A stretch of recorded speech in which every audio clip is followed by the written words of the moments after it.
Hi Aries, welcome to Magpie Moonchild. My name is Kayleigh. This is the monthly reading for October for your sign. So what I'm going to do is I'm going to pull a card for each of the weeks. So it'll be the first week, the second week, the third week, and then the last part of the month for October. And then I will do an overall energy for the month. So let's see what we have for you for this first week of the month. As always, the housekeeping is down below with what decks I'm using, how you can book a personal reading and all that jazz. So let's see what we have for Aries for the first week of October.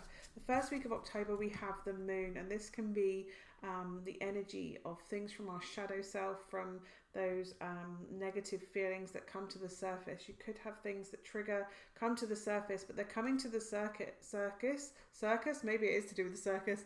They're coming to the surface because they need this time to be processed, to get to the real root of the trigger. Why are you feeling these emotions? Why are these negative emotions coming up to be seen, to be witnessed right now? What healing do we need to do?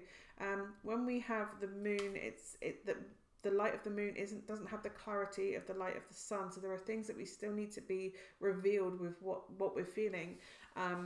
It's kind of like your gut's reacting, saying we need to do this, and then you're going, why do I need to do it? It's like your brain has to catch up with what you're feeling, what emotions are coming up. So it's about taking the time to gain the clarity, to sit with those emotions, to sit in them, to lean into them, to witness them, to allow yourself to process and work through what you think, to get down to the root of what's bringing this up, and allow yourself to do the healing of those emotions, so that we can take this moon energy through to the sun energy with that clarity and that freedom and liberation of this thread that is pulling you down, and taking you down into the darkness. And it's okay to be in the darkness. It's okay to feel sad. It's okay to feel fearful, to not want to process these negative emotions. But the thing is that we need to do them in order to, the more we suppress them, the more we pretend they're not happening, the more that they back up and become bigger and bigger and scarier to deal with. So this is something that maybe you've not wanted to deal with for a little while, but now is the time, this first week of October, to sit and be introspective and think, well, why does this keep triggering me? It's kind of harnessing that really the positive aspect of a Mercury retrograde, to sit and be reflective and go back over things and go, well, what was the root cause of that? Was there miscommunication? Was there something that you didn't understand at the time, but with reflection and hindsight and going back over it now, you may well get to the root and gain an understanding of why something happened, or the lesson that had to be learnt from it. You may gain clarity from a situation that you would never had closure or finality or understanding of until now. There are things that you've learned along the way since this happened that are going to help you heal that now, and to bring closure and to bring some healing and processing to that situation, whatever's being triggered this first week of October. Okay, what have we got for the second week of October? What do we have for the second week of October for Aries? Okay, Aries, we have the Hanged One for the second week. So tied in with that moon energy. So it may well be that this is a 2-week thing going on. But regardless, this is about being in stillness, allowing ourselves to be still in order to gain an insight or a new perspective or some kind of clarity of moment to gain the wisdom of what we're learning right now. It may be that you're waiting for something to happen, but there's a reason why we're having to wait. So this second week could very much be an energy of having to wait around a lot. Make sure that you're not martyring yourself too much, that you're not putting your needs aside too much for other people, that you're not sacrificing things for the greater good when really it's not everybody's benefiting except you. If you're neglecting yourself, you're going to deplete your own resources, and you're not going to be able to support anybody. So make sure that you are prioritizing things for yourself at some points. I'm not saying all of it, but make sure that you're not sacrificing too much of yourself for other people. This card is about putting yourself in an uncomfortable position in order to gain some kind of clarity or new way of looking at a situation. So very much with that moon card, being back in that energy, but sitting with that energy and kind of sitting with it in order to kind of gain insight and to look at it in a completely different way to how it was when you were in that moment the first time round, sitting there with reflection and looking at it from different angles until you gain that clarity and understanding. And it may well be that you find a completely different perspective or way of looking at this past event that seems to have been triggered up. This could well be an ex that's coming back, and just by sitting there and going, do you know what, I don't have to re-engage with this person. I can sit with, well, what did this relationship, it didn't work out, but what lessons did it give me? What have I gained? Have I gained strength because I've become more resilient? I survived what I went through with this person. Is it that person taught me what it's like, feels like to be loved unconditionally? And maybe there was a situation where you've never been loved unconditionally, and then you recognize that, oh, I need to love myself unconditionally, or oh, I need to find the relationship I'm in right now doesn't have the same level of respect that person had for me. And it's not that this person is the right person for you, but there's something from that ex that is actually coming up to remind you that they saw your worth. Maybe the person you're with now doesn't, or maybe they didn't see your worth, and the person you're with now, you go, oh, actually, yes, things aren't perfect, but I'm with a much better person who suits my personality so much more. So it's about using the past and the lessons that it taught us in order to gain new perspective and insight to what's going on in our current moment. And that's what we get with the Hanged One. It's about taking ourselves out of a situation and gaining that new perspective, flipping things on their head, and going, if I look at it this way, what insight do I gain from that? Okay, let's see what we have for the third week of October. What do we have for the third week of October for Aries? We have the Seven of Pentacles, and the Seven of Pentacles is all about Pentacles. The suit of Pentacles is all about our health, wealth, happiness, and our material world, what's going on with us. So when we get the Seven of Pentacles, it's right before the Eight. It's right before we kind of get that initial harvest. We see if it's paying off. All our work and effort is paying off. The Seven of Pentacles is that taste. You can see, you can feel that it's just around the corner, that what you want is just around the corner, but are you going to get it? Are you going to reach it? And this is you making that assessment. Do I invest more energy into whatever this is within? It can be a relationship, it can be a job, it can be your home, it can be anything that's in your material world, your friendships. So it's about taking the time to reflect over them and going, if I invest more into this, is it gonna come to fruition? Am I gonna get a yield from this? Are there relationships where you're putting in more effort than you're getting out right now? If that's the case, do you need to have a conversation with someone? Do you need to redress the balance of meet? Because a healthy relationship, we meet in equal energy. We equally exchange energy back and forth. So if you're giving too much and it's not being replenished, then you're giving too much of yourself away. You're being a martyr. You're sacrificing part of your energy in order to make somebody else happy at the expense of yourself. Whereas if that's a healthy relationship, then that energy is coming back in to replenish you. You're being supported as much as you're giving support. So it's about looking at that within your work environment. Are you being financially recompensed for the work that you're doing? Are you doing overtime and not being paid for the overtime? Is it becoming expected when really you're within your rights to refuse overtime because you're not being paid for it? Why would you do more than you need to if you're not having the energy exchange of being paid for your work? It could be that you're giving too much of your time and effort away for free. So it's about looking at all these areas. Is there something in your home that if you just put a little bit of time and investment in, you can maintain your home and future-proof it? So it may well be that you've been putting off getting the windows changed in your house, but as a result of not doing that, you're going to have storm damage to your house, or your energy bills are going to skyrocket because they're not working in an energy efficient way. It could be that you need to look at maybe investing in insulation so you don't have the heating on quite so much in winter.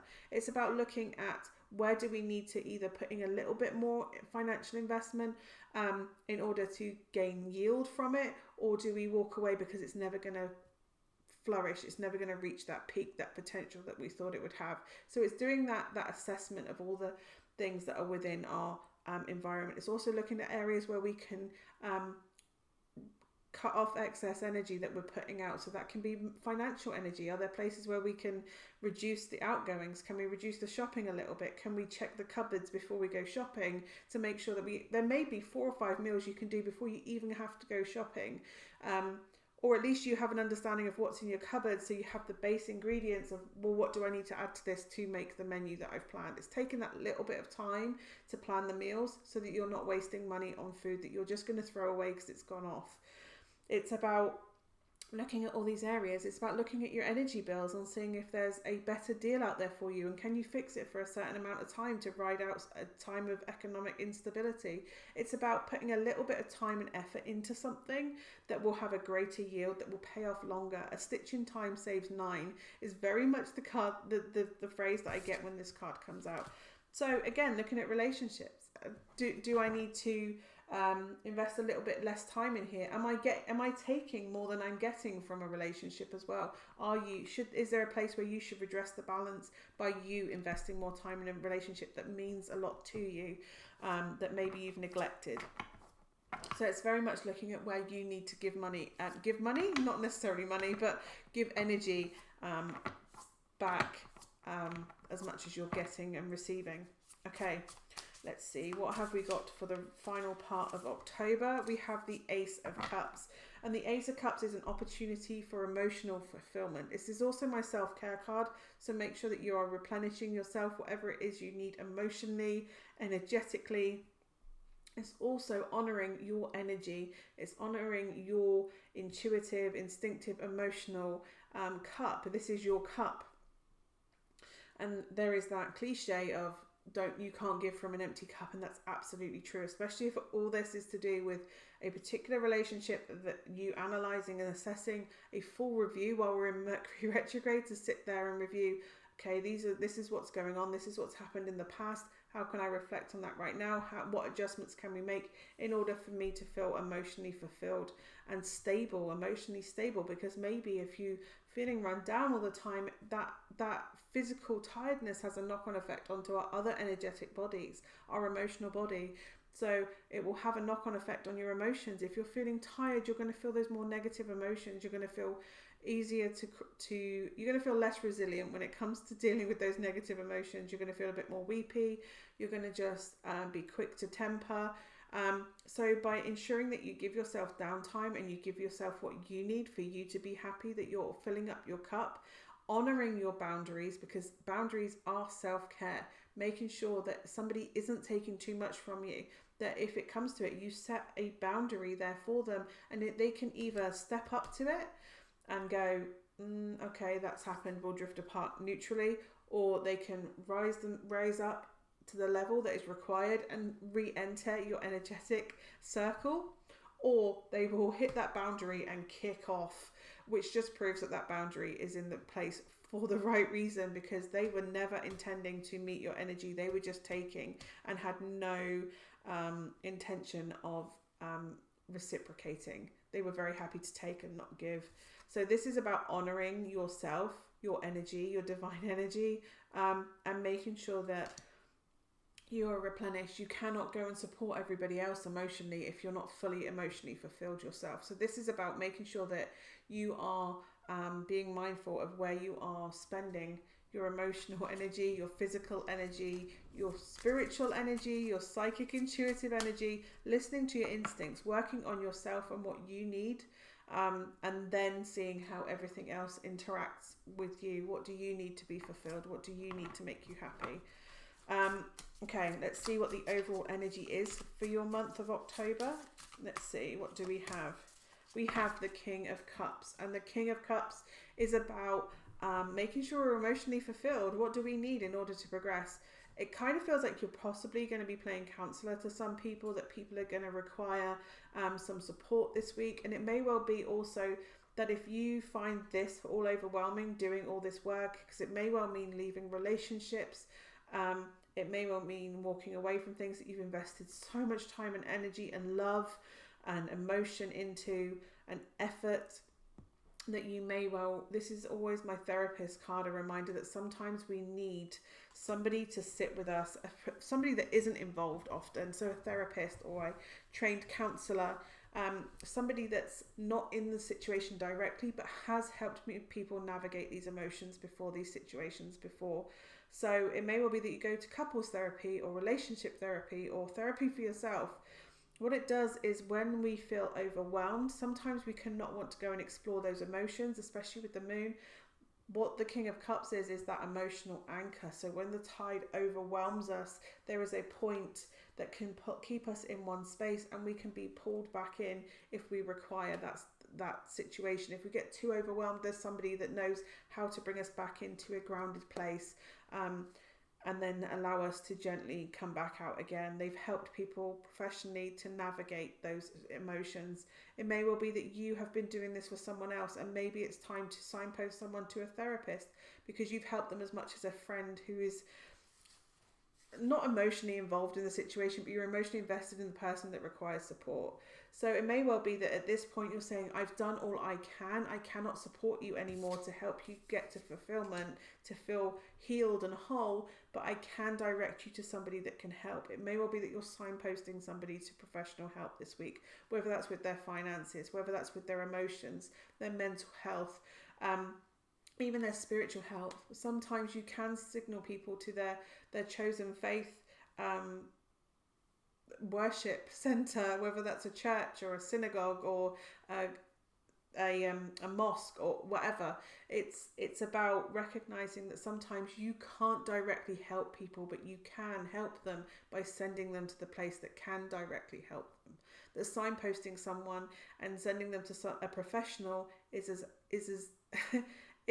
doing as good a job as directly helping them heal, because you, in some situations, you could be doing more damage by staying involved and trying to fix it yourself, because there may be pitfalls that a professional will see and know how to navigate, but you have no experience in doing that, and so you could potentially be doing harm. So sometimes it's really important to make sure you are sending people to where they need to go.